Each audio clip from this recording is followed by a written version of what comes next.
Hello and welcome to the Car Guy Coffee Podcast. This Interbrew at DriveCentric's DC20 has been brought to you by our friends and partners at MXS Solutions, Fixed Ops Digital, M1 Data and Analytics, 321 Ignition, Shop Smart Autos, and VinQ. If you want more brews or you want to find out how to partner with the Car Guy Coffee Podcast, go to carguycoffee.com. Let's brew! What's going on, car guys and car gals? It's Lou Ramirez, the car guy. It's Fred Lenard, subprime hero. And we are still in St. Louis having some fun over here at the DriveCentric headquarters. And we have another solutionary that we roped in here to be able to brew some solutions with. We have the one, the only, Dan Saylor. That's Welcome right. to the show, brother. Let's go, bro. Man, we heard some good things about you. You're the only guy that's ever told no to Steve more than 3 times, and I love that. You said 6, Steve says 3, we'll call it 4 or 5, right? Yeah. And we'll just say that you have not said no, and it's not because you don't believe in the products, because it just wasn't the right time. And I know you're here, you're learning more about it. I love that they invite people who are not even their clients to come visit and learn and meet with other dealers and crazy guys like the Car Guy Coffee Crew, or they call us the Coffee Car Guys. And we enjoy being here. And I know that you are too, man. Thank you for being here. Thanks for telling Steve no, because I know how Steve loves to negotiate.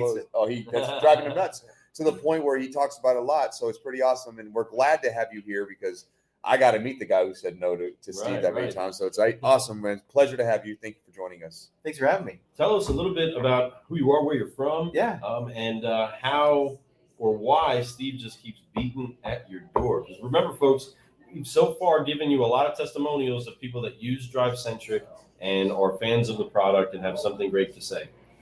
This is a solutionary The that last has holdout yet to turn that page yet. So hopefully we can get a little bit of coffee inside of his poser cup, and we can go ahead and wrap this up for you all, DriveCentric. We got your back. But I want to know, why is it, or what is it that kind of brought you here? How did we get connected? And tell us a little bit more about where you're from. Well, so I think this was the final try from Steve, right? So I think he figured if I come down and I see the facilities and I start talking to dealers who are using it, that would be the last thing that pushes me over the edge.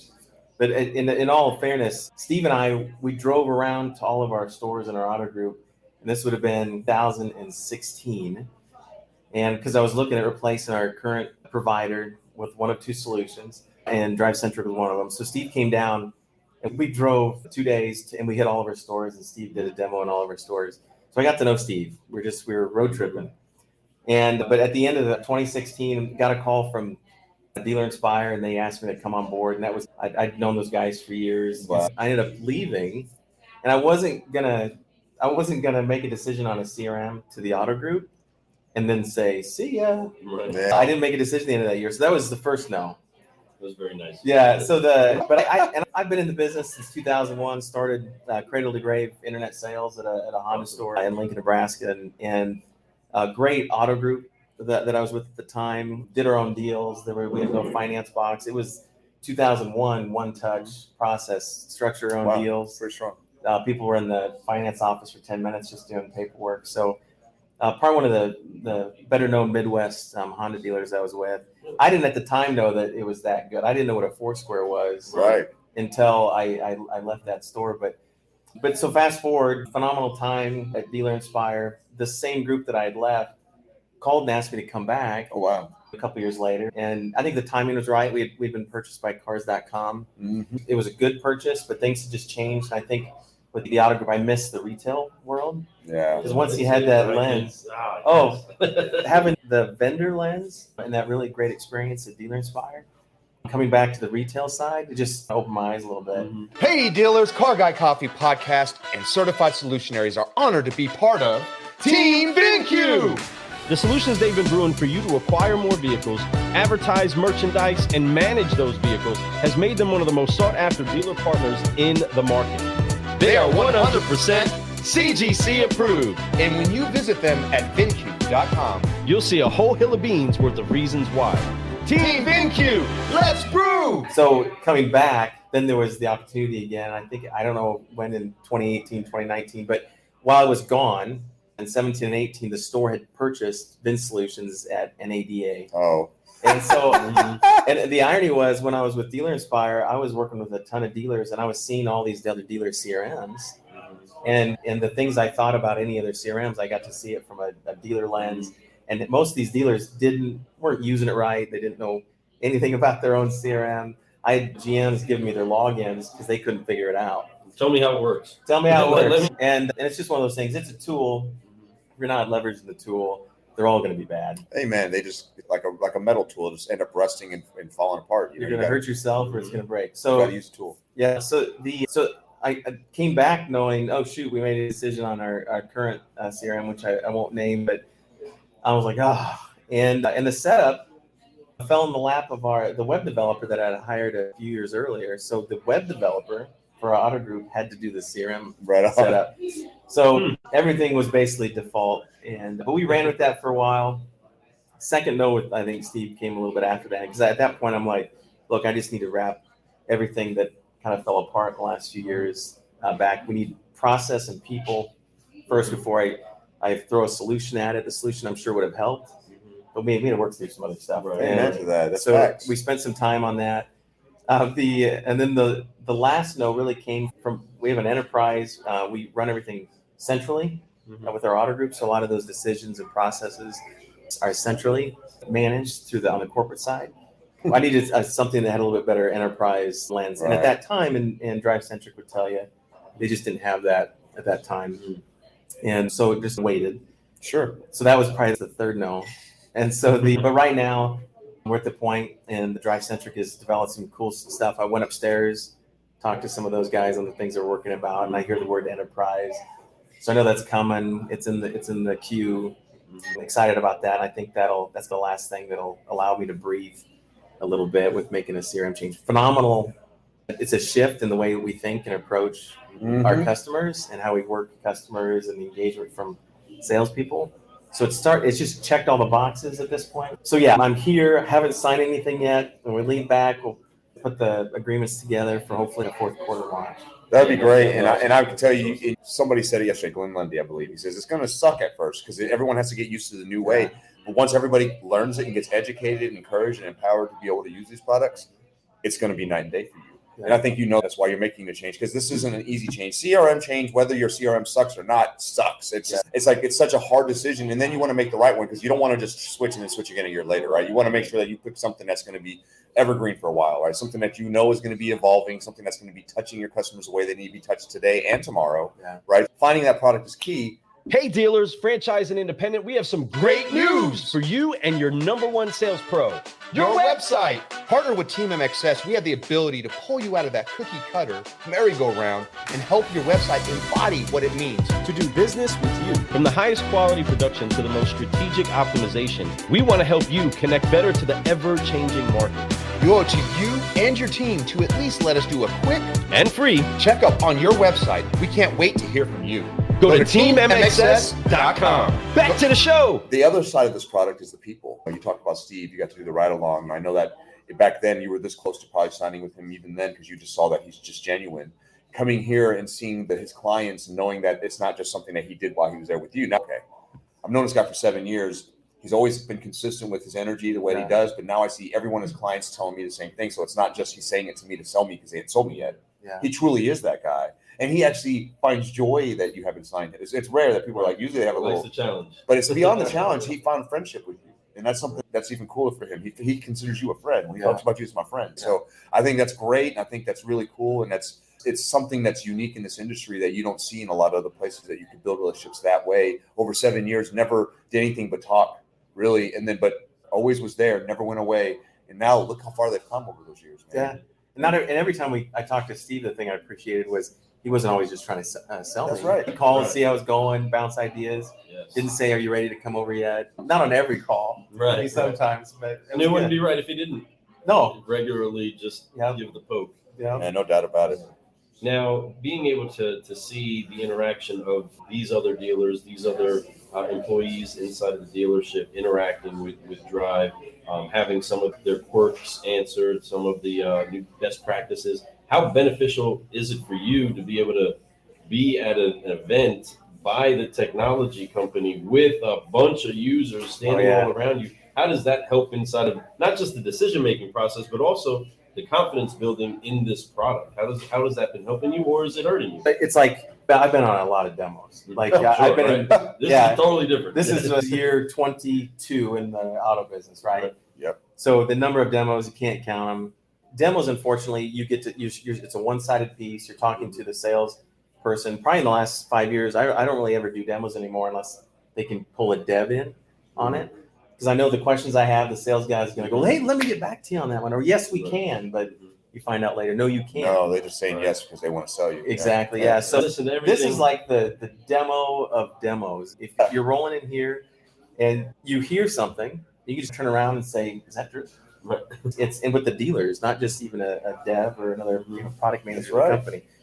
So this, not that I didn't believe Steve, because we built that relationship, but there's absolute affirmation in just being able to turn to the people around you and say, is that what you're experiencing? And I love the transparency. And that's what he's trying to provide for his clients. Transparency and education and empowerment. And he's doing it. Yeah. And that's power. It's neat. I think that more people could take note on how to do this with their clients. If they can, especially these bigger companies, if they can find ways to get them to collaborate and understand that, hey, look, you don't have to believe me. Talk to the people who are actually using the product, that are having success with the product. Because it may just be the attitude that you have. Maybe you just need to look at it through a different lens. My perspective shows that it works this way, and here's how we did it. And also, you're right. Let me go implement that, and it changes it. We know you're enjoying the show so far. We just wanted to quickly remind you about our partners at Fixed Ops Digital, and how they are automotive's premier service marketing and technology company. not only proud sponsors of the Car Guy Coffee podcast, but they also serve as your dedicated point of contact for all your online service marketing related needs. Servicing dealerships throughout the U.S. and Canada, the mission is to create a better online experience for your service customers while using data intelligence to drive more fixed operations revenue. If you want to take your service marketing efforts to the next level, go to fixopsdigital.com. Back to the show. Let's go. It's hard to really do that as unless you're inside the dealership. Is even Steve's not in the dealership, right? Steve is here in this building. His employees are here in this building. Even he has to hear his clients. Yeah. That's why he does this too, so he can hear the input and see what he needs to fix. And that's something else why they have all those pods. So if they have clients calling in, they have somebody that talks to them and says, hey, this is our issue. Can you fix this? And they all get together and they figure out a solution for it. I love that, and that's powerful. There's not a lot of businesses that do that, but the good ones are. Yeah. And that's why this is a good company. It's actually a great company, in my opinion. And it all starts with the leadership. It's not rotten at all. That head on that fish is very fresh. It's going to stay fresh. Steve is always going, and I love everyone that I've met here in executive positions, all the way down to that lady right there picking up everything after us, man. She is a hard worker. Yeah. It just makes me go, oh my God, this place is phenomenal. When you see that, the little things. Yeah, it sets them apart. It does. Definitely sets them apart.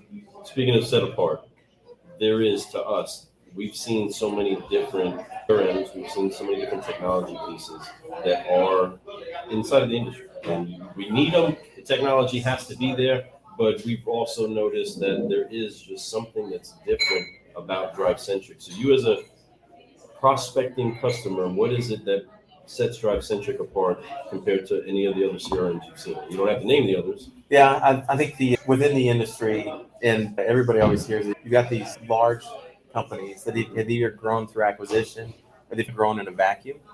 Like a developer said, I think this would be good. You're a dealer, and dealer's going, what's this? You don't know how we work. Right. I think with the level of transparency, how they've constantly partnered and taken feedback from dealers, it seems like it's on a different level. And just the transparency side, like I said, a lot of demos. There's a lot of names that always come up all the time. And now there's this wave of everybody's AI. Right. You've got a company that is running a brand of AI that they're not trying to white label. It's the front runner that we hear all the time. So it's kind of like, look, that to me, the value of that, the transparency, how they went about it, and then their approach, which is really this dealer-centric approach, and their partnerships with some really smart people up to this point too has been impressive. That's probably one of the things that has pushed me over. Yeah, I hear you, and it would push me over the edge too. That's consistency, that's ability, that's all the things that we're looking for. Stability. Quick question. Do you know what Smart Pixel 2.0, Location IQ, and Audience IQ have in common? You know I do. They are solutions that our friends and proud sponsors, M1 Data and Analytics, are brewing for automotive and beyond. Once again, you're right, my friend. And we want to invite all of our audience to go to m1-data.com to see how they can help propel your business forward with the right data insight. Go check them out at m1-data.com. Let's brew! Come on now, back to the show. Great partnerships, great alignment, great education that I can learn about all these different angles. Being that you are the director of sales development for the auto group that you work for, you have to look for those tools. There's a reason why you're in that position, and you have to always be fulfilling, right? The sales doesn't stay the same every month almost. It changes. Everything from even the financing companies, they change their program. And so in the vehicles that we buy, the cost of them, the value of these cars, I can keep going. It's always a constant look. So having tools and people that can connect you with the right people too. That's the thing I love about DriveCentric is, listen, not only do we do this, but whatever else you need, we have connections for you. Yeah. And we can always align you with those folks, and you can have great conversations. And what's cool is that they all want to give free information. Glenn Lundy, like you said, came here to give free education. Jonathan Dawson came here to give free education. You got Ashley came here to give free. There's so many amazing. Carlo, Dale, they're all here to share. They're dealers giving out information to other dealers. Yeah. Here's our secrets. Yeah. Here you go. Let's grow. Yes, Because it's good. It's good. There's plenty. I always joke. It's truth, though. There's 17,000 plus franchise dealers out there, and there's probably 100,000 independent stores out there. There's plenty of room for everyone to grow. Now you multiply that into customers. There's millions of people for us to sell. I can't sell all million. I want to, but I can't. As a dealership, I just want to sell my market share, what I'm supposed to do, and where I'm at. I want to get what is right for my people, so everyone can survive and grow. But more importantly, I want to make sure every one of those clients get an experience and it gets spoken to the way they like to be spoken to. And man, that builds trust. Trust speeds up time, and it builds more money. 100% of the time. Yeah. So that's the key here. It's building trust and building not just trust in what they're saying, but in trust that I'm going to be communicated with. I don't have to worry about sending a message and not being responded to. AI is powerful with that. I don't like to be spoken to by AI a lot, I'll be honest. But when I need something really quick and they can respond, I love it. So if there is a love-hate with it. It's just that when I really want the nitty-gritty, I want to talk. And that's what this tool can help you, is get to that spot so that if they want to communicate real quick, they can. But when they need the nitty-gritty, somebody can actually pick up the phone and call them. Yeah. Powerful. Great stuff. And at any point on your cell phone, you could be in Mexico partying and be like, oh no, I wouldn't recommend if you're partying to do that to a customer. Yeah. But I'm just saying, if you're somewhere and you still want to build a book of business, you can do it anywhere in the world. If you have internet connection, you're in business. So true. Speaking of being in business, everybody, we want to make sure that we keep stretching out these arms that are flying to new heights with all these solutionaries that we are connecting with. My man has been brewing solutions in his own neck of the woods, and because he's still looking for the right solution in his CRM, he's out here trying to brew a solution for his dealership, his people, himself. And it's awesome that somehow or another you find your way to the cafe with a couple of car guys that are just trying to keep everybody excited about it. But with that, we do implement the F-bombs that don't offend the moms, and that's to forgive, focus, and fly, so that we can keep growing. Okay, so with that, we're going to do that for the camera and make sure that we are loud and proud. My man Dan, go ahead and put your hands on your shoulders, and on 3, forgive, focus, fly. At the camera, 1, 2, 3. Forgive. Focus. Fly. And keep growing. Keep growing. Let's go, baby. There you go. That's how you do that. There you go, man. Appreciate you for joining us. Folks, we are having fun over here at DC20. You all need to make sure you make the next event. I guarantee we're going to be here. There's going to be a lot of other amazing solutionaries sharing knowledge, just like he got. He's not even a client yet. He came here, and guess what? He's leaving here feeling like this is the spot for me. This is my home. It could be the same for you, folks. I love it. I'm Ferlin Arts, the Subprime Hero. And I'm Lou Ramirez, the Car Guy. And you've been brewing solutions on the Car Guy Coffee Podcast. We can't wait to see you again, and keep brewing solutions. Blow up Dan. Let him know that you appreciate him. Reach out to him. Tell him that you appreciate his candor and him just keeping it real, folks. That's right. Okay, he's just keeping it real. We're just car guys trying to do good business. And Dan, we appreciate you again coming on here and brewing some solutions with us. We will see the rest of you later. Peace.